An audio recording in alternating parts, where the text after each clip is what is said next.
Hi, I'm Femi. Okay. Today on the stream, we are looking at the key issues Australians will be voting on this weekend. Let's look at a recent poll. Top of the poll in terms of importance for Australians, 29% of Australians care most about climate change and climate action. But let's take a look at some of the key issues that the two leading candidates for Prime Minister are campaigning on. This is the current Prime Minister who's in office, and then the opposition leader is Anthony Albanese. Have a look at what they've been campaigning hard on. Climate change is nowhere to be seen. If you're on YouTube today, we want you to be part of this discussion. We are asking about how much do Australians care about climate change? Put your thoughts, your questions right here in the comment section.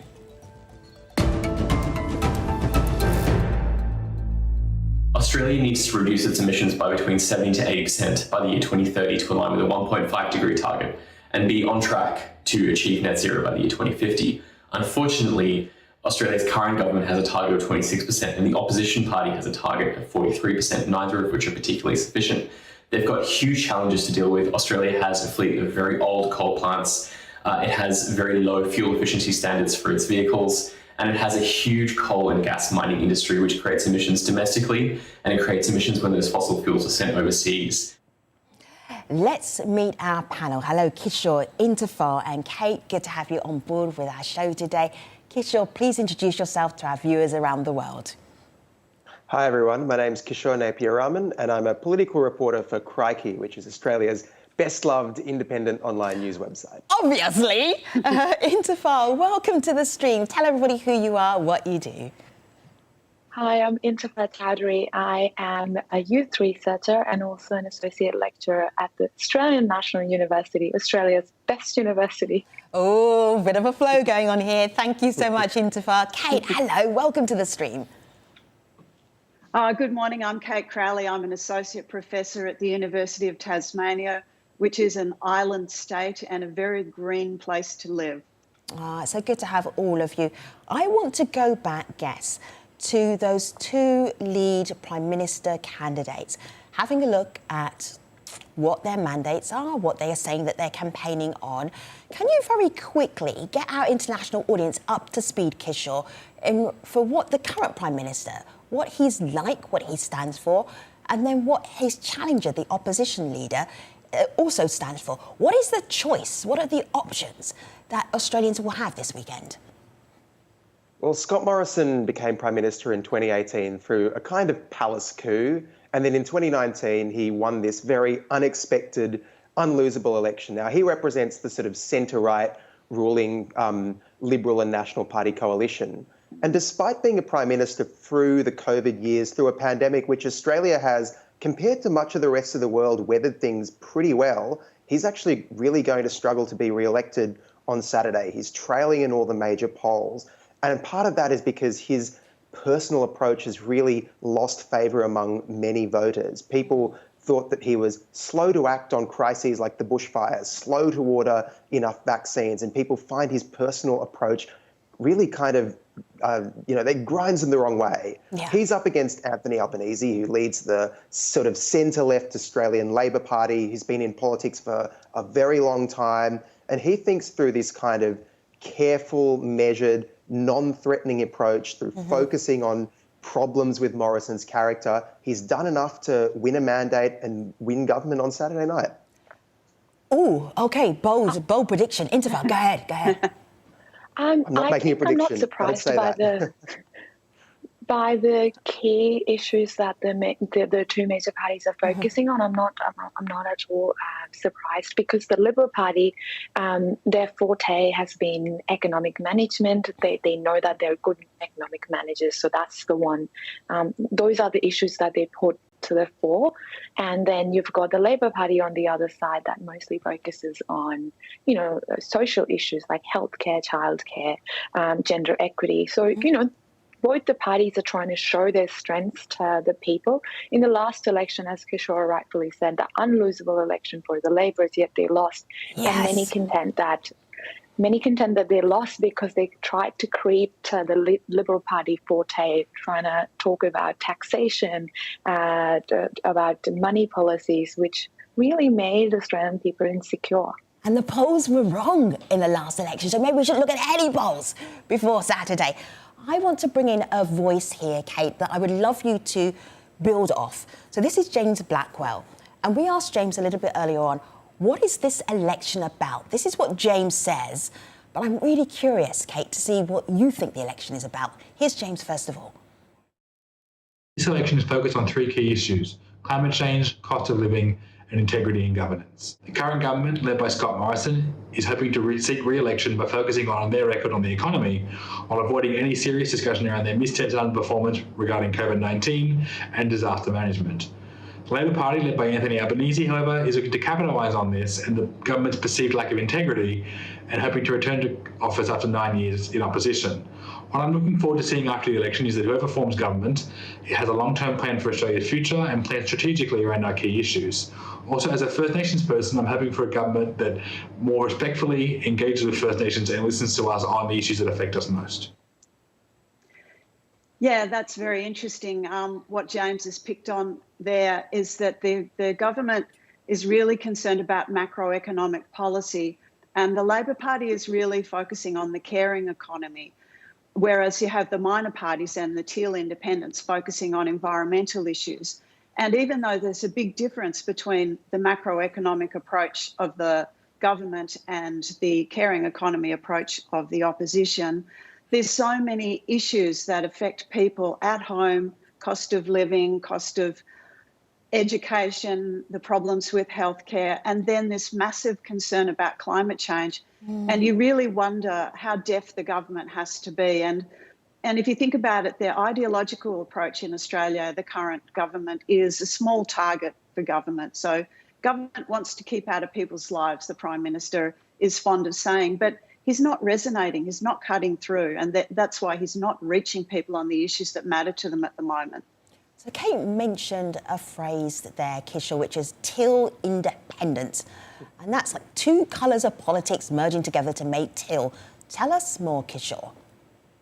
So, the Liberal Party, traditionally the right-wing sort of main party in this country, big parts of its traditional support base is very wealthy, affluent parts of Sydney and Melbourne. But increasingly, the Liberal Party is in coalition, well, it has been in coalition with the National Party for a long time. The National Party represent regional parts of Australia where lots of people have resource jobs and where the mining sector is really strong.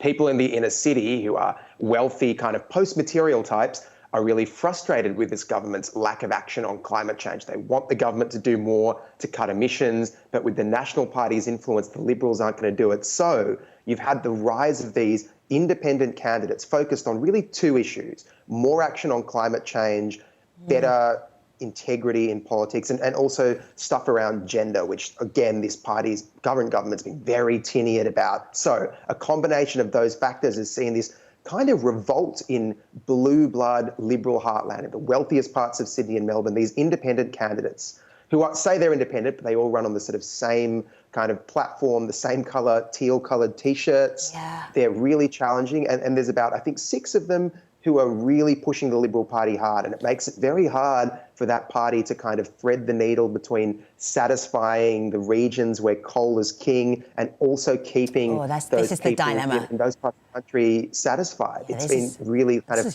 political tripwire. Kate, can I just... It's a fascinating... Yeah, go. You go first. You go first, Kate. Go on. Oh, I was just going to say that it's a fascinating shake-up of politics. We're really lucky to be seeing this, where you essentially have conservative women peeling off to the left of the Conservative Party and creating a whole new sense of politics where they're picking up on environment and they're making it a cross-party issue. They're taking it away from being a partisan issue just belonging to the Greens. So, yes, it's fascinating. It's disruption, right, isn't it? And it also reflects the people on the ground as well, because you have people who are increasingly becoming more and more disenchanted, particularly because they are dissatisfied with the performance of both the major parties, not only this election, but maybe about 2 decades now, right? And there has been a decline in trust in politicians. And it's just not the Liberal Party, but like across all the politicians, across the ideological scale. So these independents are really, as I like to say, really giving us a protest alternative that mostly young people, according to my research, they're wooed by teal independence, these young women, educated women who are, taking action on climate change because there has been massively inaction really in this country. Kate, let me share this headline with you because it's a really good question. Australian election, where is climate change on the agenda? That's the headline. Where is it? Australians care about climate change because they have seen it. It's not like some distant phenomenon that's happening somewhere else. It's on your doorstep. Actually, it's in your houses. So where is it on the agenda? What are the big politicians, not the independents? Why are they not talking about it more? Because they're terrified. Yeah, well, Okay. Climate change is really affecting people in a very visceral way. That is that people now are experiencing bushfires and floods and rising temperatures in the interior. And it's really becoming a very significant issue that's talked around the kitchen table about. And for politicians, they just want to keep the eye on the macroeconomic ball. So the more they talk about climate change, the more they have to talk about moving away from fossil fuels. And I think that's an uncomfortable conversation in Australia. And I would also say because, as well. Keisha, you go first, and then Intifa, you go second. So, I think climate has been such a disfiguring force in Australian politics because we are on the coalface, but we also have a lot of coal. The resource sector is very strong. It employs, it gives people comfortable blue-collar jobs, but it also is very politically powerful and has been, we talk about Australia, people might know about how we've had many prime ministers, a constant churn, and so many of those churns were kind of climate related if you kind of step back and look at what happened. And equally, the unlosable election, one of the big reasons that Labor lost was because they were seen as far too threatening and aggressive on climate to many people in sort of regional communities where coal had been the backbone of the community. And right now, so for both major parties, that's weighing on the opposition's mind. And the government now has this kind of awkward tightrope between the cities where it's facing this teal revolt and the bush where, you've still got coal. So really awkward for both major parties. That's why the government's sort of approach to net zero, which they did accept late last year, was very much a kind of plan without any kind of detail or binding commitment. It was sort of just it's nothing. That's a nothing burger. Slides, really. No commitment, that's a nothing burger. Nothing. Before I come to you, Intifa, I know you've got more to add. I want to go to Kate Melville-Rea. She's a Master of Environment student at the University of Melbourne. This is what she told us a few hours ago. I'm just interested on her take and then where you want to take us next, because she mentions this challenge that Australia has. It really does need to have climate change policy. Here is Kate. Australia has some of the dirtiest electricity in the world, where the majority still comes from brown and black coal-fired plants. So step one is going to be transitioning these to renewables. Beyond this, we are the third largest fossil fuel exporter and world's largest emissions exporter, because what we are exporting to our neighbours is the dirtiest form of fossil fuels, being coal. Really, the only two groups that are pledging to their fair share of emissions reductions are the Greens and Teal Independents, so I'm hoping we see a lot of wins for them this weekend. Kate laid it out. Intifa, go ahead. I completely, resonate with Kate. Kate did mention that, it is a dirty affair at the moment, and really makes you wonder, right, if about 90% of the electorate thinks climate change is an important issue, this election, then why is this not signaling to the major parties or politicians in power? And the answer to this is that the fossil fuel companies and the lobbyists around them, they have a lot of power, right? And a lot of money is flowing from these companies into politics now, and to both the major parties. Now, there's a documentary that I would like to cite. It's called A Big Deal, that has been filmed by the ABC, and it really shows how much money just, slid under the table for both these parties. And that's why teal independents talking not only about climate change, but also about integrity in politics and accountability is such an important issue. And it's also a part and parcel of the dirty affair that is going on in Australia, really. So I think the discrepancy between what people want and what is being delivered or not delivered in this case really is because of the amount of power and money that flows from all these big companies. Yeah, lobbyists political one, parties. people zero. Kate, what's on your mind? Go ahead.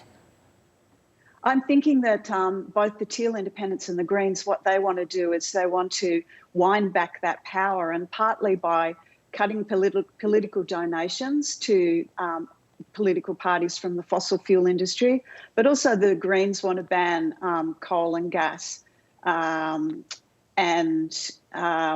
transition faster, and the Teals want to use funding for that to fund renewable energy, take the funding away from subsidising coal. So there's a lot of talk about moving forward, and there's also a lot of moving forward. Australians are sort of voting with their feet in the huge uptake of renewable energy, and renewable energy is something that could be a massive economic boost for us to help us when we have the bottom fall out of the coal industry, which is inevitably going to happen. I think by 2030, the Greens want to get rid of coal, and that's not that far away. Yeah, Kishore, I want to revisit something that you said almost under your voice about why aren't politicians in this election talking about climate change? Do you remember the word that you said? Yes, I said they were terrified. And that is because of, well, in Labor's case, of the backlash that they copped from the community at the 2019 election when they did have a more ambitious target. And similarly for the current government as well. When they moved to net zero last year, it was a really tortured process. And you know, the net zero target, as we've said, is a nothing burger, but it was so hard to get, you know, the Nationals flank their party, the regional seats, well, the politicians representing them on board. So really, really awkward for both major parties. And I think they would rather claim that they've ended the climate wars, sweep it under the rug, talk about other things that are a lot more convenient for them. I want to do with you, guests, a compare and contrast. So this is May 16th. This is Prime Minister Scott Morrison talking about what might happen if independents do really well this weekend. Let's have a listen. Let's have a look. You can't address climate change and invest in the technology you need to deal with climate change unless you have a strong economy. You can't invest in mental health support or dealing with the issues involving violence against women and put $2.5 billion into those programs, or develop advanced manufacturing, or ensure that the pharmaceutical benefit scheme can have 2,900 new or amended listings on it. You can't do that without a strong economy. And you can never take that for granted, and that's the point I'd make in those seats. Do not take our strong economy for granted, and please do not give us a parliament that would be one of chaos that would only weaken Australia and make it harder for Australians. Guess you can't do climate change unless you have a strong economy. It's not possible. Kate, you're laughing. Why? I'm laughing because you can't have it both ways. He's actually touting that he's a manager of a strong economy, and yet he's not acting on women's issues and he's not acting on climate change. So I think people are saying, well, if not now, then when? You're saying we have a strong economy, but you're saying we don't have enough money to give people a raise in their wages. So so you can't have it both ways. I think you make money out of transitioning your industrial base when your industrial base is failing, whereas what's happening with this government is it keeps subsidising a tanking fossil fuel industry because at the moment it's economically a good prospect, but it is a declining prospect, and we will have stranded assets to thank the Prime Minister for. And we'll also have carbon border adjustment levies against us by other countries who'll say, well, these products have been produced with fossil fuels, so therefore we're going to tax them heavily. This is what other countries are talking about doing. So that's an economic cost. All right, let me just bring in opposition leader Anthony Albanese. And this was on May the 1st. And this is what he's like, this is what I am campaigning for. And actually, he does mention climate change. Let's have a look. Make no mistake, climate change is here now. Our region is changing now. The jobs and skills and infrastructure that will grow our economy are needed now. There is a crisis in aged care right now. Families need lasting help with rising costs right now. Australia does not have 3 more years to waste. Intifa, there's a whole agenda there of issues. He did say climate change first, though.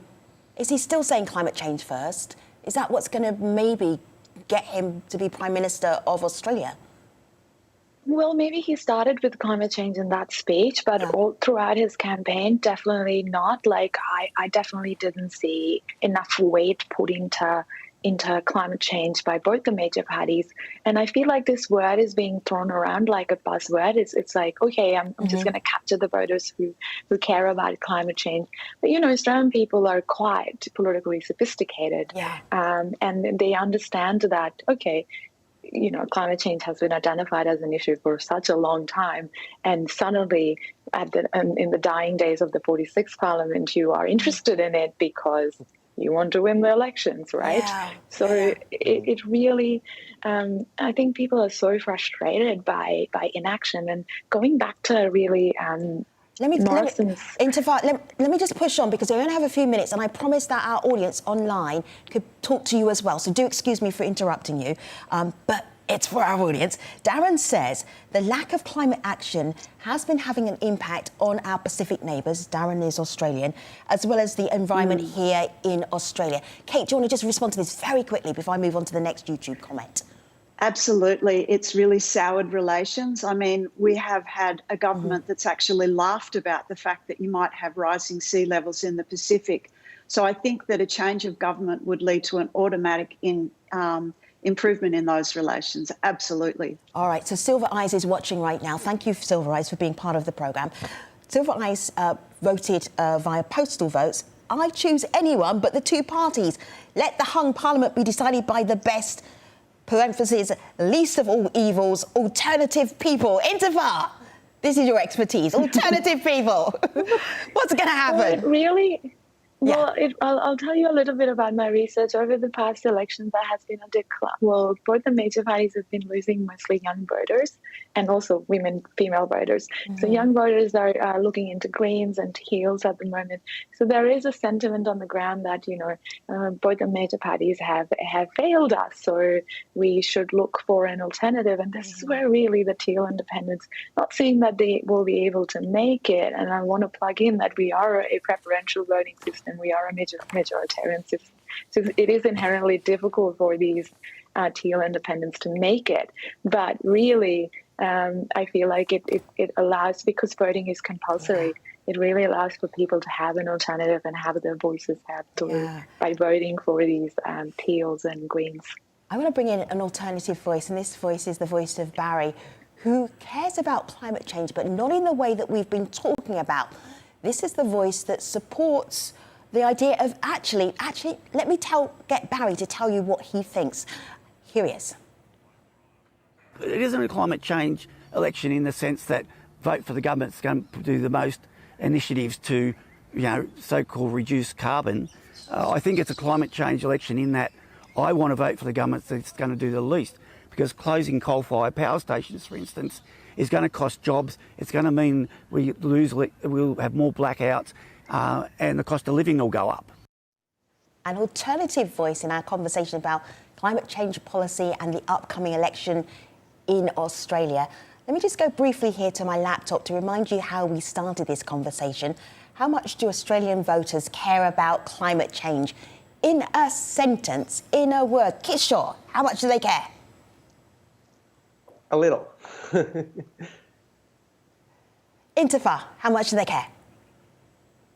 A lot. And Kate? Well, they rank it typically in the top 4 issues at the moment in the polls, so that tells you quite a bit. Right, thank you for your comments on YouTube, really appreciate them. Kate, Intifa and Kishore, thank you for being part of the stream today. And we will keep following the Australian elections this weekend on Al Jazeera. That's a wrap for today. See you next time.